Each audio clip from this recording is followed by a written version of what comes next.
안녕하세요. 2차 시 수업 시작하겠습니다. 1차 시 수업에서는 이 바우하우스하고 미래주의 했다면 그 이후에 우리 2차 시 수업에서는 이런 표현주의, 다다이즘 이런 것들을 둘러보고 조사하고 하는 시간을 갖도록 하겠습니다. 예, 저는 여러분도 얼굴 보여줬으니까 끄고서 수업을 진행하겠습니다.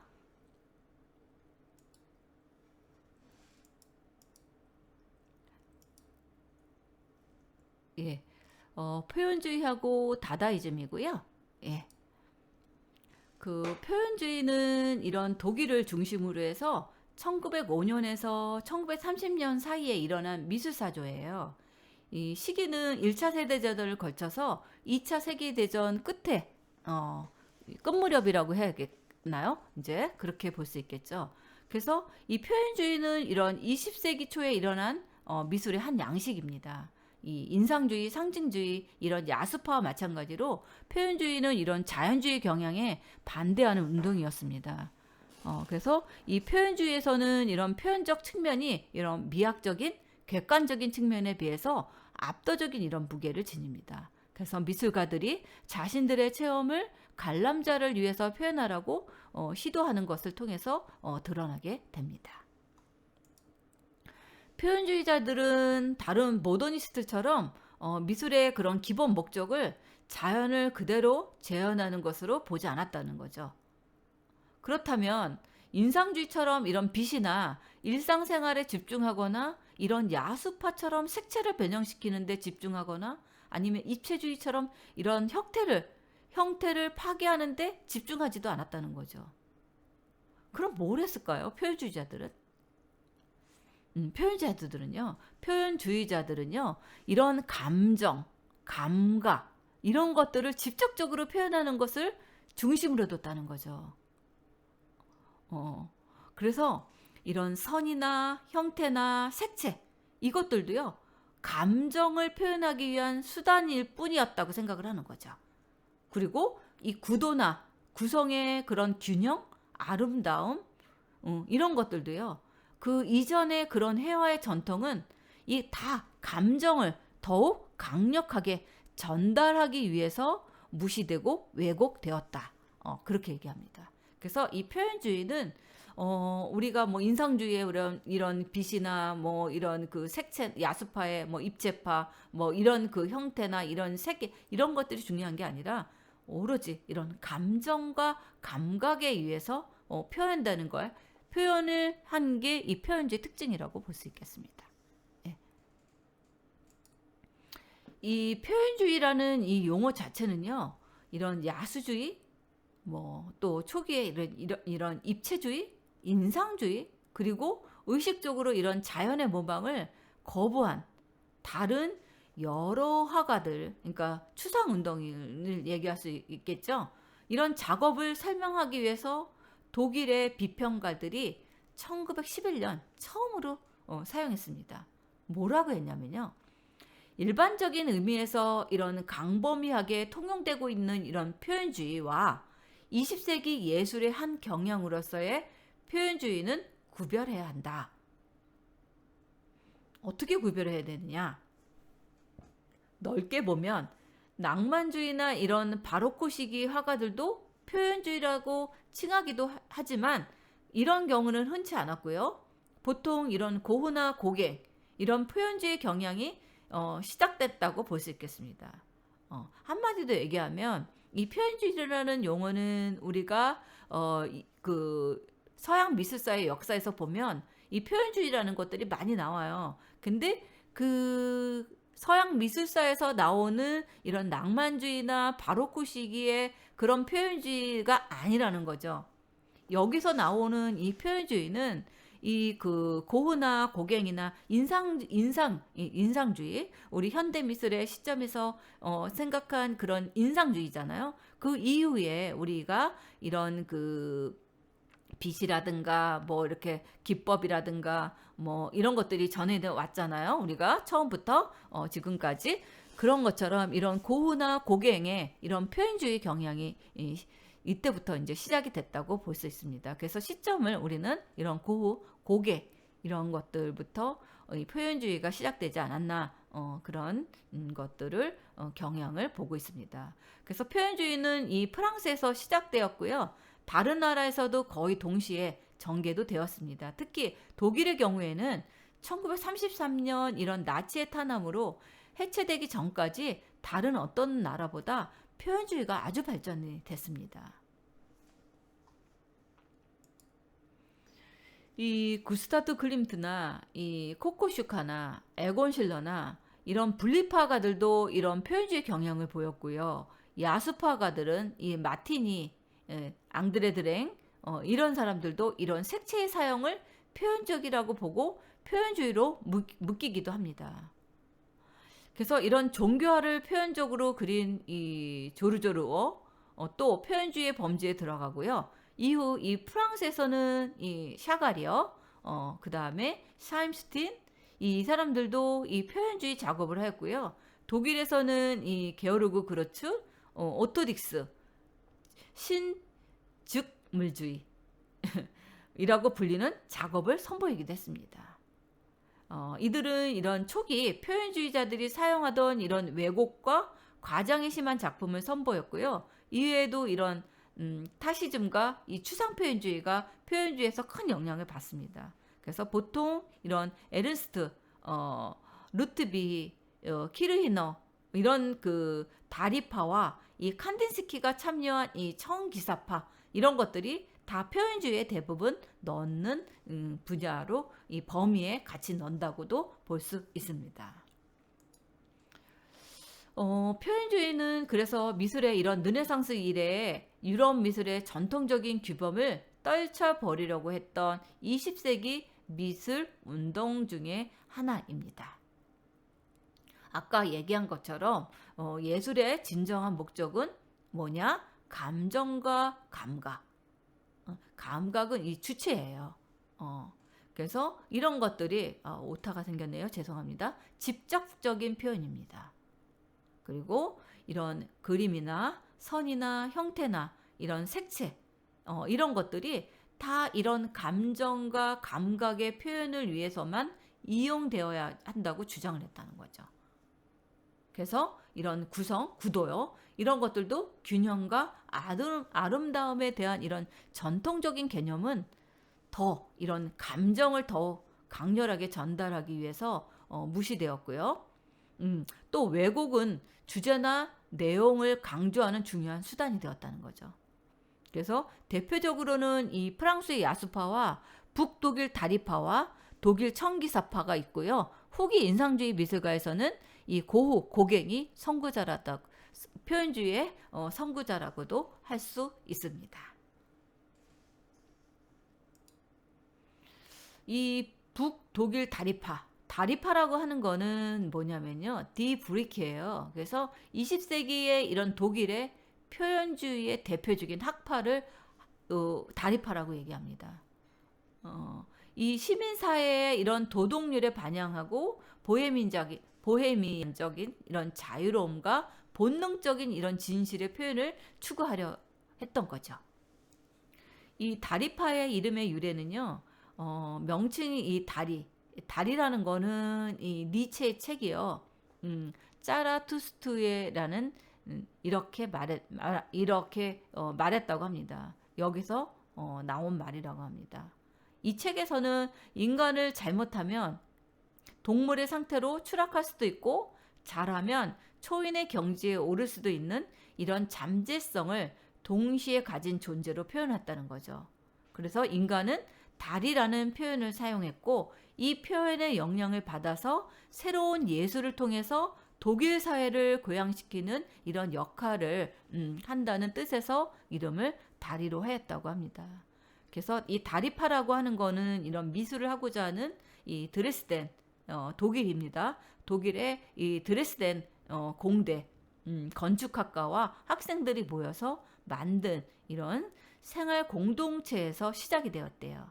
이런 창립 멤버로는 이 키르히너가 대표적이고요. 그 다음에 헤켈이 있고요. 그 다음에 칼 슈미트, 로트롤프, 그 다음에 프리츠, 플레일 이 사람들이 있습니다. 그래서 여기서 이 사람들을 다 다루지는 못하고요. 대표적인 음, 작가들을 중심으로 해서 표현주의를 진행을 하려고 합니다. 이 다리파는 이런 새로운 미술을 추구하고자 만들어져서 이 독일 사회는 늦어진 이런 통일로 인해서 경제나 산업화, 식민지 개척에 뒤처져 있었기 때문에 이를 만회하기 위해서 비스마르크가 엄격하고 강한 이런 정치를 펼치던 중이었습니다. 이 때문에 시민사회가 강요되는 도덕률이 많았고요. 사회 분위기 자체도 도덕적으로 굉장히 엄격하였습니다. 그래서 독일 사람들은 굉장히 제가 한 8년 유학 생활을 했잖아요. 저는 통독이 대구서 갔습니다. 거기가 베를린이 동베를린, 서베를린이 있었어요. 저는 이제 베를린에서 공부를 했는데 그 독일 사람들은 굉장히 검소하고 누가 잘 살고 누가 가난한지 잘 안 보일 정도로 굉장히 그 사람들이 좀 뭐라 그럴까요? 도덕적이라고 그래야 하나요? 그런 것들이 굉장히 많이 있었던 것 같아요. 제가 본 몇십 년 전에 유학 생활이지만 지금 근데 최근에 갔다 온 사람들도 별 변화가 없다 그러더라고요. 예. 이 다리파는 이런 그 도덕률, 피동성, 억압적 분위기에 반발하면서 이런 새로운 미술을 추구하고자 이렇게 표현주의의 다리파라는 이런 새로운 이런 그 형식을 만들었다는 것을 알 수 있습니다. 다리파 대표 화가는 첫 번째 이 에른스트 루드비히의 키르히너가 있습니다. 이 키르히너는 이 그 그림들을 보면 굉장히 독특해요, 아주. 초기에는 그래 언시적이고 원초적이고 보통 주제로는 이런 큰 성, 에너지, 자유, 본능, 원시 이런 것들에 관심을 가지고 이를 작품으로 표현했습니다. 그리고 나중에는 이제 키르히너가 이 베를린에서 홀로 작업을 하면서 화풍이 완전히 달라지고 되고요. 양식의 변화로는 색채가 어둡고 탁해졌고요. 형태 변화에도 위아래가 길어지고 뾰족뾰족한 느낌이 나고 붓질도 지그재그한 휘날리게 되는데 이러한 변화들은 뭔가 예민하고 불안하고 신경질적인 느낌을 주고 있기 때문에 그렇습니다. 그래서 키르히너가 대도시 삶을 경험하면서 느낀 그런 군중 속의 고독, 소외, 불안감이 이런 그림의 필체에 투영되었기 때문입니다. 그래서 다른 양상의 이런 내면 체험이 화풍의 변화를 야기한 것이다 하고 이야기를 합니다. 지금 이 네 명에 목욕하는 이런 그 그림들입니다. 키르히너가 이런 작품들을 이렇게 그렸습니다. 그래서 이 네 명에 목욕하는 그 이들이고요. 이 사람도 목욕하는 그리고 이거는 그 포츠담의 광장을 그렸고요. 이거는 베를린의 거리 풍경입니다. 그래서 이렇게 그 형태가 굉장히 뾰족뾰족하고 날카로운 이런 형태들이 많이 있는 것을 알 수 있습니다.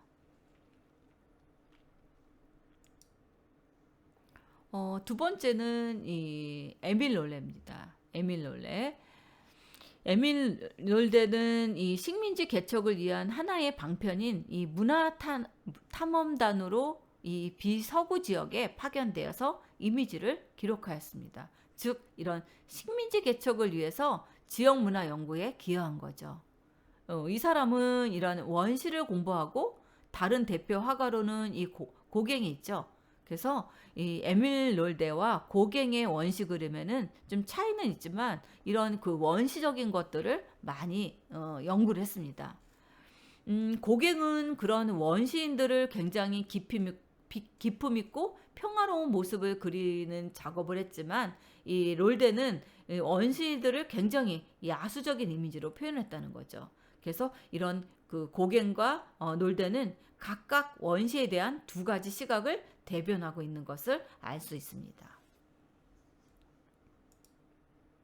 지금 이건 이제 가면이에요. 그리고 이거는 에밀 롤데의 그런 그 젊은이들입니다. 우리 그 고갱의 그림들은 굉장히 단순하면서도 이국적인 그런 이미지의 보색을 사용하고 그렇다면 지금 이 그 에밀 롤데는 그렇지는 않죠. 이 그 둘 다 이런 색채와 형태의 왜곡을 불사하는 이런 내면의 진실성, 원초적인 본능, 자유로움 등을 표현하고자 했다는 것이 공통점이 있습니다. 이거는 이런 도시와 군중 속의 고독이라는 그 향량감이 이런 색채와 이런 뾰족한 형태를 통한 이런 느낌을 보여주고 있는 것을 알 수 있습니다.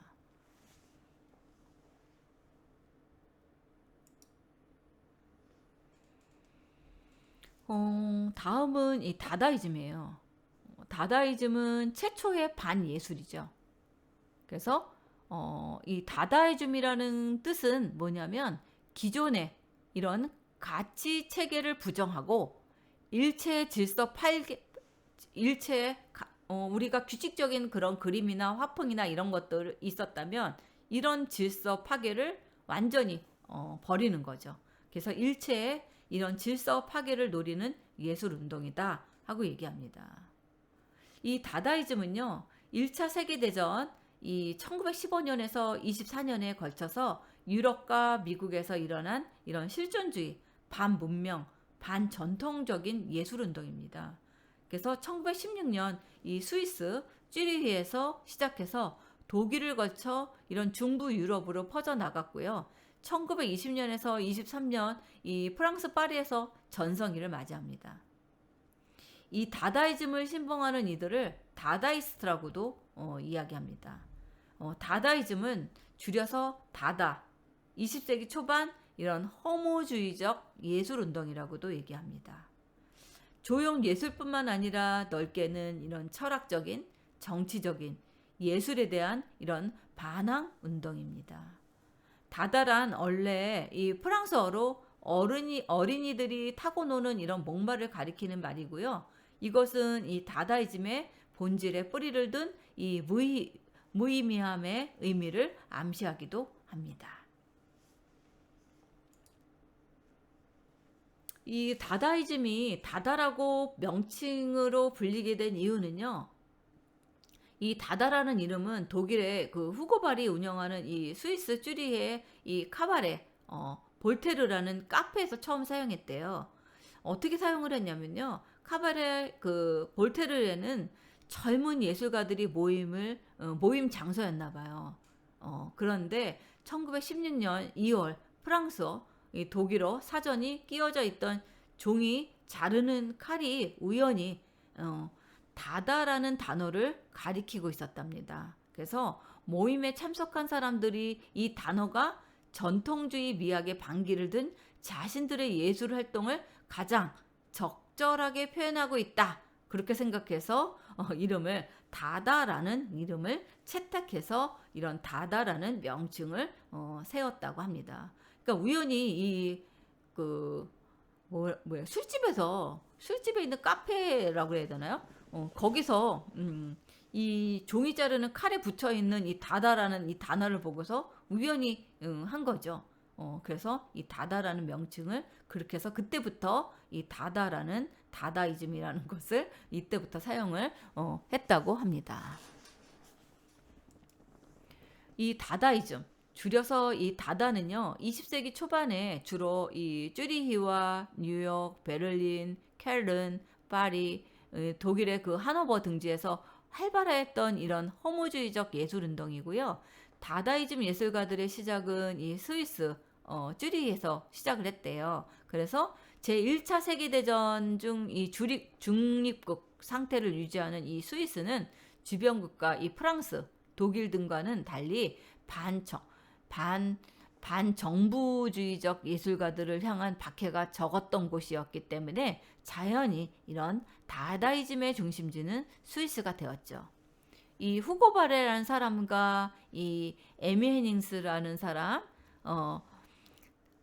트리스탕 차라, 마르셀 앙코, 장 아르프, 리하르트 셀젠베크 이런 사람들 등등 나이 어린 예술가들이 활동하였고요. 특히 이 트리스탕 차라라는 이 다다 선언 1918년에 이렇게 다다를 선언을 발표하였고요. 그는 이 선언문에서 기표와 기인은 자의적으로 결합한 것에 불과하다고 하였습니다.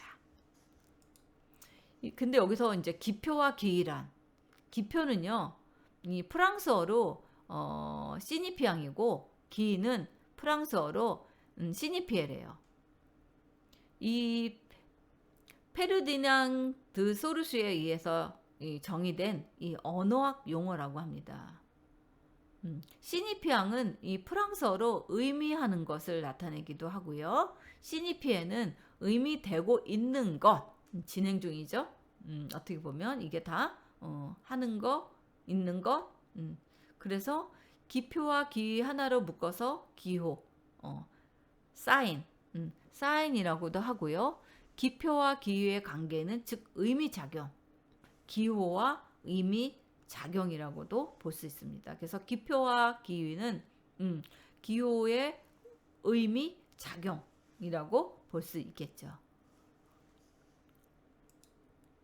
대다수의 그 다다이즘 예술가들은 거리에서 자신들의 미술과 창작을 보여주는 일명 거리 예술이라는 활동을 재개함으로써 이 다다이즘의 활동 범위를 넓혀갔다고 합니다. 그래서 다다이즘은 1917년 베를린에서 이사간 이 헬젠베르크에서 패전 이후에 독일 베를린으로 퍼져 있습니다. 1918년에 이 다다의 밤이라는 행사에서 다다 선언을 읽기도 했고요. 켈른에서는 1920년 다다 전시회도 열렸다고 합니다. 1910년에 후반 이 트리스탕 차라는 기욤, 아폴리네트, 앙드레 브루똥, 막스 자코브 등과 교류하고 있었댔고요. 파리에 모여들었던 수많은 예술가들이 이런 전위적인 예술의 흥미를 느낀 이 트리스탕 차라는 1920년 1월 파리로 이사했고 이 앙드레 브루똥에 의해서 파리에서의 다다가 본격적으로 시작이 되었습니다. 그래서 1923년에서 1923년 사이에는 파리에서 다다이즘은 사그라들었습니다. 한편 이 동아시아에서는 일본 도쿄를 중심으로 스지준, 다카하시 신키치 등 서양에서는 이 다다이즘을 자발적으로 수용하게 되었습니다. 그리고 일제강점기의 조선에서도 고한영 등이 이들의 영향으로 다다이스트가 되었다고 볼 수 있습니다. 다다이즘은 1차 세계대전 중에 스위스의 망명원 작가들이 일으킨 반문명, 반합리주의 예술 운동으로 이런 그 전쟁의 이런 살육과 파괴에 대한 증오와 냉소를 기본 정신으로 해서 이런 문화적인 전통적인 이성에 대한 신뢰를 부정해서 예술 형식의 이런 파괴와 부정을 주장했습니다. 그래서 다다는 이런 서구의 문학과 각종 예술성 안에 있던 무정부주의적인 이런 반항심의 형태를 보였다는 거죠. 원인은 이런 전통적인 문명이 제1차 세계대전이라는 비극을 만들었고 이에 대한 분노와 강한 비판 의식이 있었던 것이죠. 다다이스트들은 이런 기성의 모든 사회적인 속박에서부터 해방되어서 개인의 이런 원초적인 욕구에 충실하려고 하였습니다. 다다이스트들은 이 다다이즘의 등장 이전까지 이런 명성을 오랫동안 유지하였고요. 또 빈번하게 미술의 대상이 되었던 것들을 조령하기 위해서 여러 가지 방법으로 기존의 미술을 파괴했습니다. 대표적인 기법은 이런 콜라주, 프로타즈, 파피에 콜레, 더 페이지망, 자동기술법 이런 것들이 있고요. 파피에 콜레는 이 붙임종이에요. 이 브라크와 피카소가 처음 시작한 이런 큐비즘의 표현 기법입니다. 그래서 잘라서 붙이는 것들, 분석적인 단계, 그래서 추상적인 이런 선의 요소와 해체된 이 큐비즘의 화면의 이런 현실성과 일상성을 회복하기 시키기 위해서 이런 신문지라든가 모양지라든가 상표털, 모래, 철사 이런 것들을 새로운 조형 효과와 물체감을 도입해서 이런 작품들을 만든 겁니다. 이 다다와 이런 요소주의가 콜라주가 돼서 발전이 되었고요. 20세기 회화에서는 이런 오브제 의식의 형성 과정에서 중요한 계기가 된 기법이라고도 볼 수 있습니다. 그래서 파피에콜레는 붙임 종이 잘라서 오려서 붙이는 그런 기법이라고 볼 수 있겠죠. 그래서 입체파의 한 기법이고 이 브라크와 피카소가 처음 사용한 이런 기법들입니다. 그림 물감으로 그리는 대신에 이 화면에 이런 신문지, 벽지, 차표 따위에 이런 것들을 붙여서 제작하는 것을 얘기합니다. 이거는 이제 과일 그릇, 바이올린과 병, 피카소가 만든 건데요. 이것도 콜라주 기법에 심해 있었다고 할 수 있겠죠. 그래서 과일 그릇, 바이올린과 병입니다. 이 당시에 피카소가 몰두한 이 콜라주 기법이 잘 드러난 작품으로 평가되고 있습니다. 그 다음은 포토몽타주입니다. 포토몽타주는 여기서 사회 풍자적인 이 포토몽타주가 생겨난 거고요. 에른스트의 작품도 여기에 속하고요. 이 50년대 로렌스 엘리어가 이 팝아트 역시 테크놀로지라든가 매스미디어 이런 것들의 조형적인 요소를 몽타주에서 작품에 나온 콜라주 기법의 하나입니다. 그래서 포토몽타주는 합성사진이에요. 동일 화면 내에 다른 2개 이상의 영상을 합성해서 그 효과에 의해서 이질적인 이미지의 충동을 기대하는 수법입니다. 이중 내지 다중 노출에 의해서 촬영 시도 하는 경우와 확대하는 시점에서 내거를 포함해 인화하는 수법으로 대별됩니다. 그 다음 프로타주. 이거는 문지르기예요. 나무판이나 이 천 따위 면을 올록볼록한 것에 종이를 대고 연필을 문지르면 피사물의 무늬가 벗겨져서 그때 효과를 조형성에 응용한 기법입니다. 원뜻은 마찰하다 뜻이고요. 작자의식이 작용하지 않은 차원에서 우연히 나타나는 예기치 않은 효과를 노린다는 의미에서 데칼코마니 나타시즘 또는 자동기술법 같은 성질의 것입니다. 우연한 효과를 노리는 것뿐만 아니라 몇 가지 피사물에 의식적으로 짜맞추는 형식도 있고요. 혹은 거기에 나타난 그런 무늬에서 힌트를 얻어 붓을 가하는 경우도 있습니다. 이 프로타주예요. 문지르기죠. 그래서 이 기법은 우연이나 무의식을 중시하는 이런 초현실 작가들이 다루었고요. 에른스트 콜라주와 함께 이 기법을 사용을 했습니다. 그리고 1920년에 이 박물지 이 수법을 구사한 하첩으로 유명하고요. 그는 어느 날 이런 마룻바닥의 얼룩을 보고 있다가 거기에서 온갖 이런 환각이 생긴다는 것을 깨닫고 이 기법을 발견했다고 합니다. 이 기법에서 이 박물지 속에 이 나뭇잎이라든가 인간의 머리, 괴물, 바다, 풍경 이런 것들을 변모하게 되는 것을 알 수 있습니다. 그래서 이 프로타주는 이 판자의 결이 이 수년간 이런 이 두드러진 이 아주 오래된 이런 나무 바탕의 영감을 받아서 그는 이 나뭇결의 패턴의 낯선 이미지를 연상합니다. 그래서 이 종이 몇 장을 바닥에다 놓고 그 위를 부드러운 연필로 문질러서 이용한 이미지들을 두고 있습니다. 그 다음에는 대페이스망입니다. 추방하는 것이죠. 초현실주의에서 쓰이는 말로 일상적인 관계에서 사물을 추방해서 일상적인 관계에 두는 것, 이것을 얘기합니다. 있어서는 안 될 곳에 물건이 있는 표현이에요. 그래서 그것을 대페이스망이라고 합니다. 그 결과 합리적인 의식을 초월한 세계가 전개되겠죠. 로토레아망이라는 이 여신과 우산이 해부대 위에서 우연히 만난 것처럼 아름답다라는 이런 유명한 어구가 그 전형적인 겁니다. 이거는 겨울비예요. 고정관념을 깨고 신비주의적인 이런 환상을 어우러지는 작품이라고 볼 수 있습니다. 골콘다는 인도 동남부에 있는 고대 왕조의 수도로 부유한 도시, 마법 같은 도시의 뜻이라고 이야기하시면 될 것 같습니다. 이 마그리트의 지금 대페이스망의 이 겨울비라는 거는 이 영상을 보고 영화 제작들도 많이 했다고 합니다. 그 다음에 초인실주의 작가들이 사용한 기법으로 또 하나는 자동기술법이 있습니다. 이 자동기술법도 초현실주의 미술에 있어서 가장 중요한 개념으로 20세기 미술, 문화계까지 영향을 미치는 것을 알 수 있겠죠. 그래서 초현실주의의 선언에 이성에 대한 일체의 통제 없이 또는 미학적인 윤리적인 일체의 선입견 없이 행하는 사고의 진실을 기록하는 것이라고 얘기하고요. 모든 습관적인 기법이나 고정관념, 이성 간의 영향을 배제하고 무념무상의 상태에서 손이 움직이는 대로 그리는 것을 말합니다.